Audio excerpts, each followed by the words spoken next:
తెలంగాణ అప్పులపై రెండో రోజు పొలిటికల్ ఫైట్ నడిచింది. ప్రెస్ క్లబ్ వేదికగా చర్చకు రమ్మని మంత్రి జూపల్లి సవాల్ విసిరితే నిన్ననే పారిపోయి మళ్లీ ఇవాళింటి చర్చ అంటూ కౌంటర్ ఇచ్చారు హరీష్ రావు.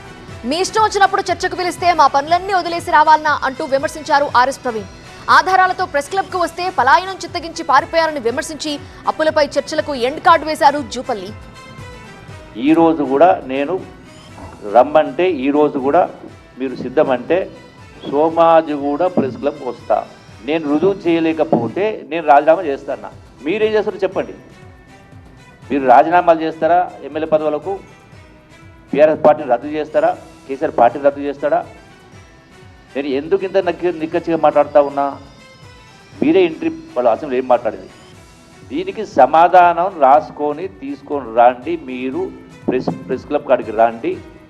నేను రాజీనామా సిద్ధంగా ఉన్నా. మీరు ఏం చేస్తారో చెప్పాలి కదా.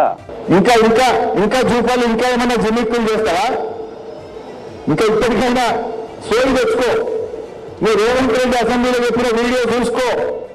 జూపల్లి గారు, నేను అసెంబ్లీలో మాట్లాడిన వీడియో, మీ రేవంత్ రెడ్డి మాట్లాడిన వీడియో, ఆర్బీఐలో మీరు ఎన్ని అప్పులు చేసిన వివరాలన్నీ కూడా రివర్స్ లో మీకు వాట్సాప్ లో పంపుతున్నా. చదువుకో, రాజీనామా చెయ్యి అని చెప్పి నేను సవాల్ తీసుకుంటా ఉన్నా.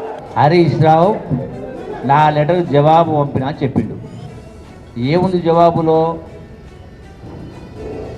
మొత్తం మేము చేసినప్పుడు 4.17 లక్షల కోట్లు మాత్రమే అని చట్టరాజు.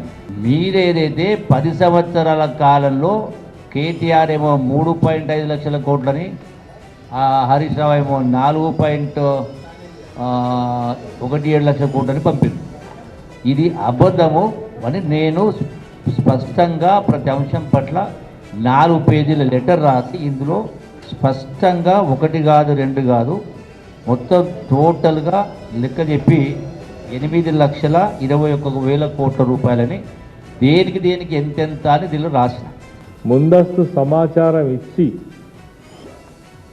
సమయం ఇచ్చి వస్తే దానికి అర్థం ఉంటుంది. దీన్ని బట్టి ఏమర్థమవుతుందంటే నిన్నటిదంతా డ్యామేజ్ కవర్ చేసుకోవడం కోసం ముఖ్యమంత్రి చివాట్లు పెట్టిండు కాబట్టి ఉటా ఓటిన వచ్చి అలా ప్రెస్ క్లబ్ ముందర కూర్చునే పరిస్థితి వచ్చింది. దాంట్లో ఇంకేం లేదు. అందుకే పలాయనవాదము, పొడుగు మాటలు, లావు మాటలు, 6 ఫీట్ల మాటలు కాదు మాట్లాడాల్సింది. నేను అడిగిన దానికి సూటిగా సమాధానం చెప్పకుండా డొంక తిరుగు సమాధానం చెప్పి పారిపోయిండు. ఎవరు పారిపోయిన? ఇప్పుడు ఎవరు పారిపోయినరు? కొద్దిగా సిగ్గుసరం ఉండాలి, మాట్లాడితే మతిశుద్ధి ఉండాలి. మీరు ఈ రోజు కాదు ఏ రోజు కూడా నన్ను మీరు తప్పు పట్టలేరు, నన్ను ప్రశ్నించలేరు.